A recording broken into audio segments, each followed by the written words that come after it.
సన్నిధి పోగొట్టుకుంటే కూడా ఆ యొక్క ఆశీర్వాదం ఎలా పోగొట్టుకుంటామో కూడా ఆయన చెప్పారు. దేవుని ప్రేమించేవారంటే దేవుని సన్నిధిని నిర్లక్ష్య పెట్టరు, దేవుని సన్నిధిని వెతుకుతారు. దేవుడు అన్ని రోజులు కష్టపడమన్నాడు, ఒక్కరోజు నన్ను స్తుతించి ఆరాధించమన్నాడు. అలాంటిదప్పుడు మన దేవుని సన్నిధిని ఎందుకు? ఆ రోజు దేవుడు ఇచ్చిన ఒక వరము, భాగ్యము. ఈయన జయపాల్ గారు అంటారు, ఆదివారం ఒక్కరోజు నువ్వు సన్నిధిలో గడపలేకపోతున్నావు, ఇచ్చిన ఆదివారం కూడా నువ్వు ఒక్కరోజు దేవుని సన్నిధిలో గడపడితే నువ్వు సంవత్సరం 365 రోజులు దీవెన నీకు వస్తుంది.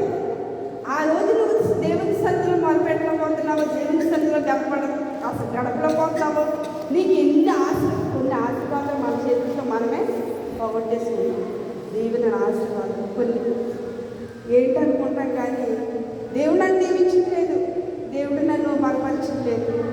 ఒక్కసారి మనం పరీక్షించుకోవాలి. 4 ఉన్నాయేమో, 4 స్వభావం ఉందేమో, నాలో ఈ యొక్క పాత రోత జీవితం ఉందేమో. ఒక్కసారి నేను నా దేవుని సన్నిధి నేను పరిశీలన చేసుకోవాలి, పరీక్షించుకోవాలి. దావీదు భక్తుడు ప్రతిరోజు కూడా దేవుని వెతికాడు. ఆయన తగ్గించుకున్నాడు, పరిశోధించుకున్నాడు, పరిశీలన చేసుకున్నాడు. మనము ఆయన ముందు, ఆ భక్తుల ముందు మనం ఏ పాటు వారు. అలాగే మనం ప్రతి క్షణం దేవుని సన్నిధినంట విడిచిపెట్టరంట. ఇంకోటి ఏంటంటే, ఈ లోకంలో ఉన్నది ఏది కూడా దేవుని ప్రేమించిన, ఈ లోకంలో ఉన్నది ఏంటి?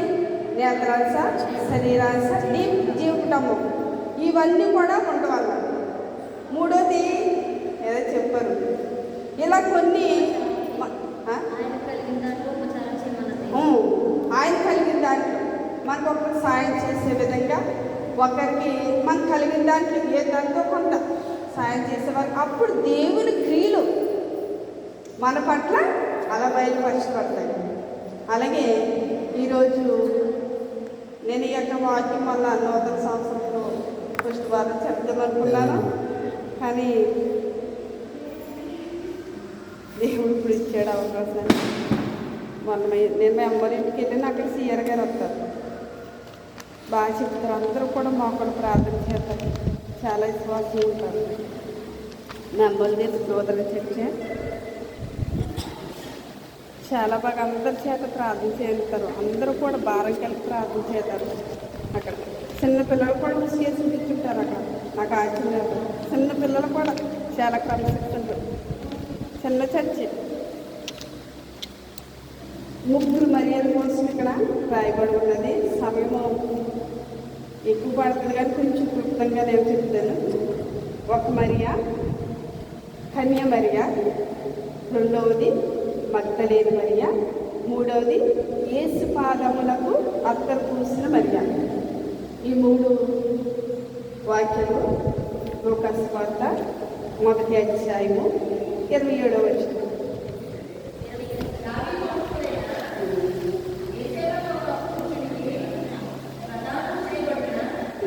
ఒకసారి అగిన తీసుకోలేదు.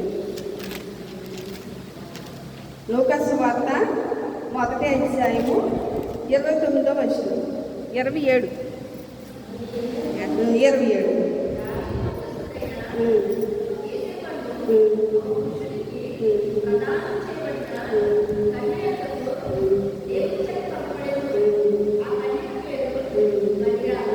చూసారా, 3 మరియల కోసం చెప్పాను ఇక్కడ. 1 మరియ పేరు కన్య. మరియ దేవుడు ఏర్పరచుకున్నాడు. ఆమె ఒక స్త్రీ. ఏ విధంగా ఆయన ఈ యొక్క లోకానికి రావడానికి కన్య మరియను ఏర్పరచుకున్నాడు. ఆమెకి వివాహం అవ్వలేదు, ఈ యొక్క పరిశుద్ధాత్మతో నింపబడి ఉన్నారు కాబట్టి ఆమెను ఏర్పరచుకున్నాడు. అలాగే ఇంకోటి చూసినట్లయితే మగ్దలేని మరి 3 మరియల కోసం చెప్పాను కదా. మార్కు సువార్త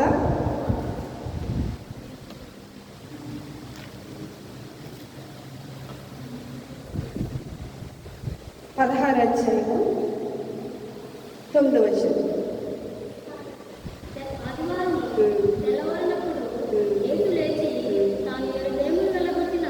తాను 7 దెయ్యములు వెళ్ళగొట్టిన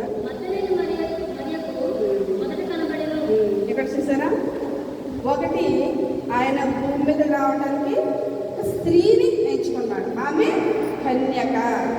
ఇక్కడేమో 7 దెయ్యములు వెళ్ళగొట్టిన ఒక స్త్రీ, ఆమె మగ్దలేని మరియ. ఇంకో స్త్రీని చూసినట్లయితే యేసు పాదములకు అత్తరు పూసిన మరియ. యోహాను సువార్త 12వ అధ్యాయము. యోహాను సువార్త 12వ అధ్యాయము.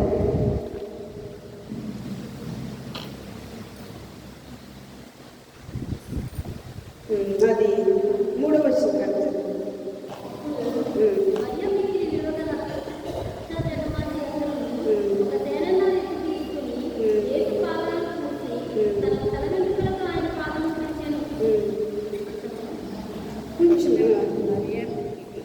ఇల్లు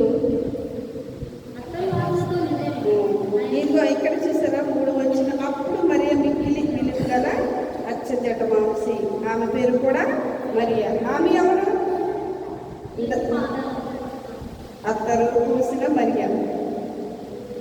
ఇక్కడ 3 మరియల కోసము దేవుడు ఇక మాట్లాడే విధానం ఏంటంటే, ఒక మరియనేమో కన్యక మరియనేమో పరిశుద్ధాత్మ వలన ఆమె నింపబడి ఆమె దేవుణ్ణి ఈ లోకానికి తీసుకురావడానికి కన్య మరియని ఏర్పరుచుకున్నాడు.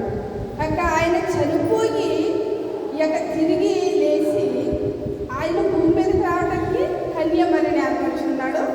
ఆయన మరణము పొంది తిరిగి లేవడానికి ముందుగా స్త్రీకి కనబడ్డాడు. ఆ స్త్రీ తాను 7 దెయ్యములు వెళ్ళగొట్టిన స్త్రీ, ఆ మగ్దలేని మరియ. యేసు పాదములు అత్తరు పూసిన మరియ. యేసు పాదములకు సీమోను ఇంట్లో కూర్చున్నప్పుడు సీమోను అతనికి నీళ్ళు ఇవ్వలేదు, అతనికి తుడుచుకోవడానికి కావలేదు. కానీ ఈమె యేసు పాదములు ఇక లాజరుకి మరియ ఉంది, పాత సహోదరు కూడా 2 సహోదరులు ఉన్నారు.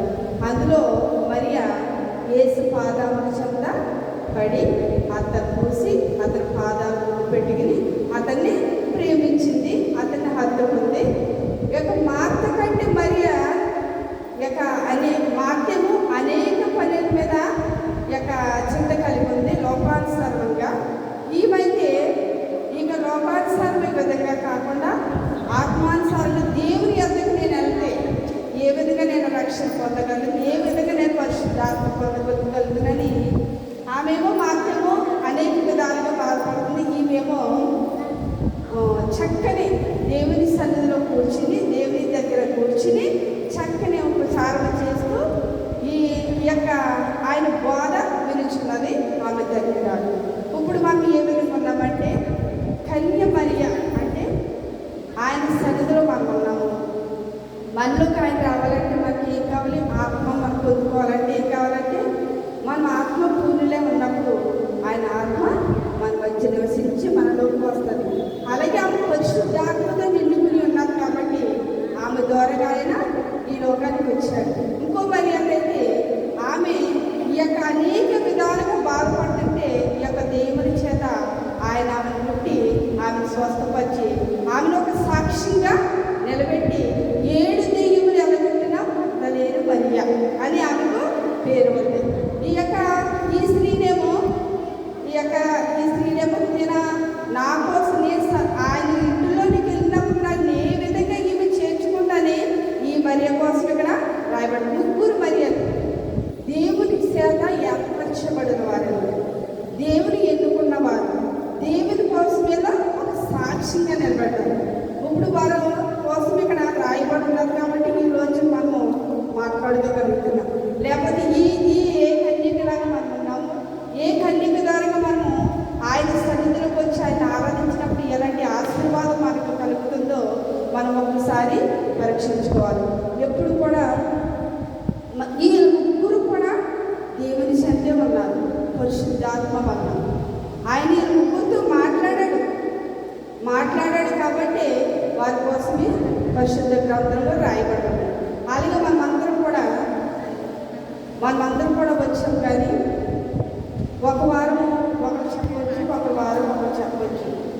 కానీ నేనేం చెప్పాలో అని ఆలోచన నేను అనుకోలేదు. నేను ఏదో ఒక టైంలో బైబిల్ తీసుకుని వాక్యాలు ఇలాగా ఈ వాక్యం ఇలాగా ధ్యానించుకునే జ్ఞానం తెలియాలని దేవుని సన్నిధిలో మనం మొరపెట్టాలి. దేవారాత్రులు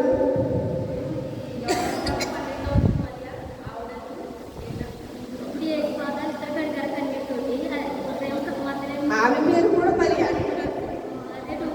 ఆమె పేరు కూడా మరియే. ఇదే మాట సుందరంగా చెప్పిన సారి ఏసు పాదములు కట్టిన మరియా, పాపాత్మురాలైన మరియా. ఆమె పేరు కూడా మరియా. మరియా ఏడుగురు మర్యాద చూసుకోలేదు కదా. ఇది మార్క్స్ సువార్త 11వ 16 అధ్యాయము. ఈ మరియా ఎవరి తల్లిలో కనపడుతుంది? మగధలేని మరియా. మార్క్స్ సువార్త 16 అధ్యాయం చదవండి. శ్రాంతి దీనికోసం నేను చదవను కానీ క్లుప్తంగా చెప్తున్నాను. అంతే అదే మగధలేని మరియా వేరే చూసారా?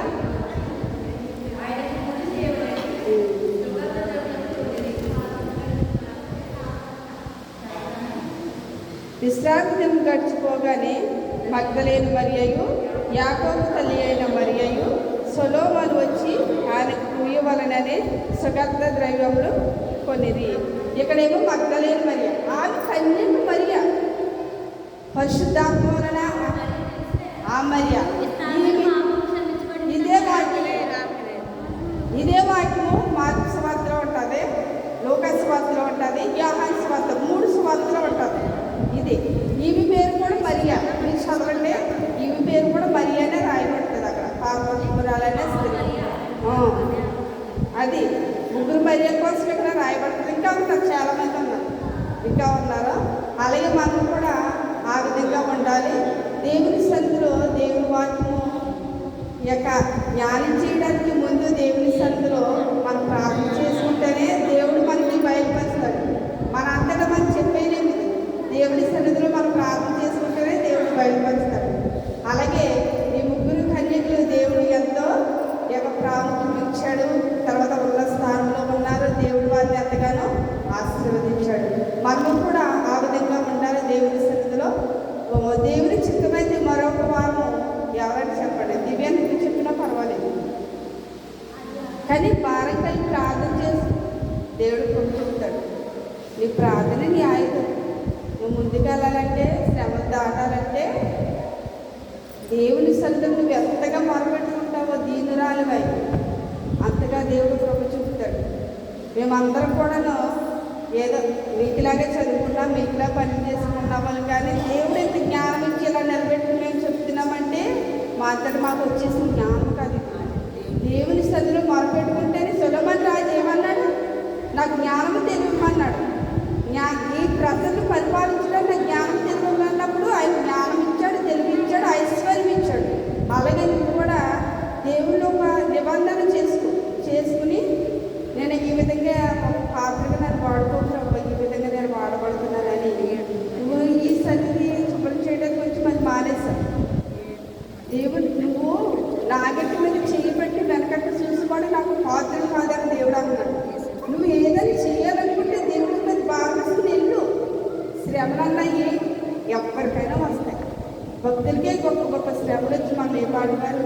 అలాగే ఏదైనా సరే నా మార్గము సరళం చేయని ప్రార్థన చేస్తూ ముందుకెళ్ళు. ఏదైనా దేవుడు గొప్ప కార్యం చేస్తాడు. సాక్షి పెడతాను, ఎన్నో సాక్ష్యాలు కూడా చెప్పావు.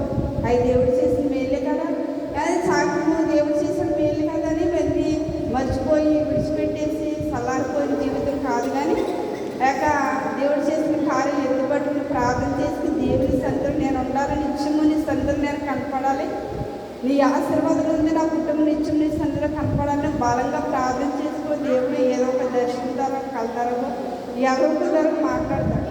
అంతేనా? నేను ఈ విధంగా చెప్తున్నాను కాదు. ఈ యొక్క నూతన సంవత్సరం ఒక నిబంధన చేసుకుని దేవుని సన్నిధిలో మేమే కాదు కానీ చెప్పడం. ఈ యొక్క తర్వాత లింగ డేస్ అవుతాయి.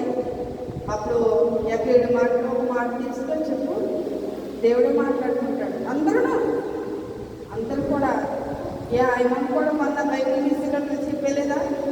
అందుకే దేవుడు ఎన్నిక లేదు వారిని దేవుడు ఏర్పరచుకుంటారు. ఎందుకు పనికిరాని సోమరిని ఇక వస్తువులందరూ కూడా విద్యలేని పామరు దేవుడు ఏర్పరుచుకున్నాడు. మనం కూడా అలాగే దేవుని సన్నిధిలో ఒక నిబంధన చేసుకుని ప్రార్థన చేసుకుంటే దేవుడే గొప్ప కార్యం చేస్తున్నామని ముందుకు నడిపిస్తాడు. మీరందరూ కూడా తండ్రి ఈ యొక్క కన్యక మరియ వల్ల భక్తలేని మరియ వల్ల మరియలాగా ఎలా జీవించారో, వారు యేసు పాదాలు పడి ఎలా ప్రార్థించారో, యేసుకి ఏ విధంగా ఉపయోగపడ్డారో, ఏ విధంగా ప్రచారం చేశారో ఆ విధంగా మనందరం ఉండాలని కొద్ది మాటలు దేవుడు దీవించి ఆశీర్వదించుగాక.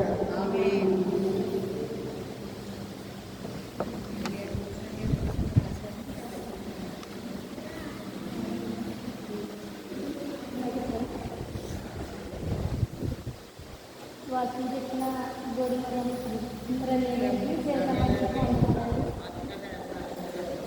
అలాగే ఇది యొక్క సాక్ష్యం చెప్తారంట.